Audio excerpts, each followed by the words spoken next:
Ok, Andrés, entonces, Sí. ¿por qué se te involucró en este caso? Mira, es importante decir, yo dejé de ser director general jurídico de gobierno en el año 2003. Estos lamentables hechos fueron de junio del 2008, 5 años después.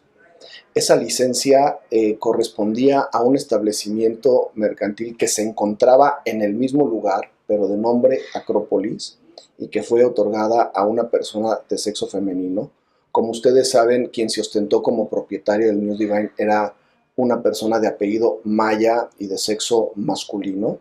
que no se llevaron a cabo las modificaciones administrativas en ese escenario, y se me involucra porque en su momento, ante una pregunta de con qué licencia operaba, sacan precisamente esa licencia firmada por mí, pero como lo acabo de señalar, a un establecimiento mercantil distinto, de otro momento, de otra época, con otro nombre,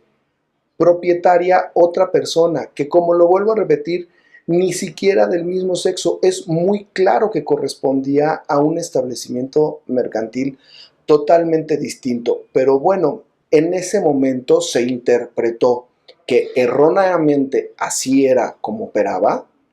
y es en ese sentido en el que se empiezan a hacer estos señalamientos respecto del por qué estuve involucrado, que dicho sea de paso, y es muy importante,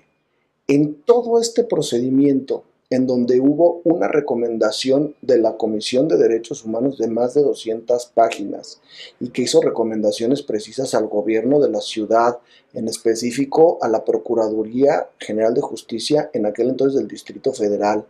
de la Secretaría de Seguridad Pública, del propio gobierno de la ciudad, de las autoridades delegacionales y de muchas otras instancias. Yo jamás fui citado ni en la Contraloría, ni fui citado en la Procuraduría, nunca fui a declarar ni como testigo, ni tampoco fui a declarar en ninguna parte del proceso, en ninguna parte del juicio, por una situación muy entendible y muy sensata. Esa licencia con la que operaba era otorgada para otro establecimiento mercantil distinto que se encontraba en el mismo lugar. ¿En qué momento decidieron hacerlo un asunto de una operación de un lugar de conflicto, de menores de edad, de venta de drogas, de conflicto vecinal con la nueva Atzacoalco, y que lamentablemente termina en un operativo en el que existen jóvenes que perdieron la vida en él, y que esto siempre será lamentable? Esta parte específica, que es la que hay que atender, no lo sé, pero sí te puedo decir que administrativamente estamos hablando de dos momentos, dos lugares, dos escenarios, dos propietarios, y que, bueno, pues así es como surge el nombre de a quien estás entrevistando en este momento. Fue un hecho circunstancial por lo que comentas. No hay como tal un delito que perseguir.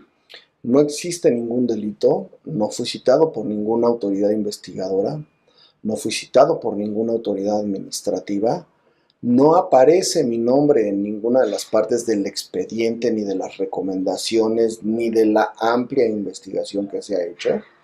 de tal manera que categóricamente te lo señalo y te lo digo de manera muy abierta y muy franca. Se confundieron temas de una licencia con la que se operaba anteriormente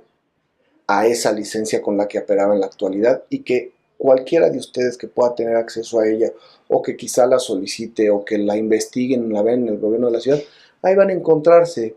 propietaria, una mujer, nombre del establecimiento Acrópolis. No olvidemos que el dueño del News Divine, quien se encuentra encarcelado, es una persona de apellido Maya, y que el establecimiento se llama News Divine, y que esto ocurrió 5 años después de otras revalidaciones. Y algo muy importante también que se debe saber: las revalidaciones para eso son. Las revalidaciones se dan para que administrativamente se cheque cómo se encuentra el lugar, se genere un pago correspondiente para seguir operando, y la autoridad pueda seguir investigando.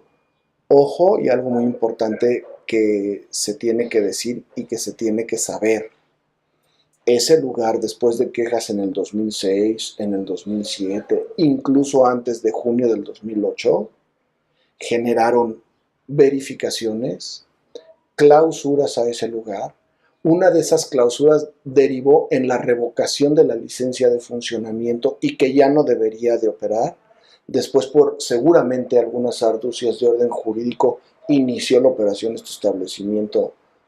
nuevamente, y esto es lo que después lleva al lamentable acontecimiento. Dicho sea de paso también, en donde ya se habían modificado en términos reales las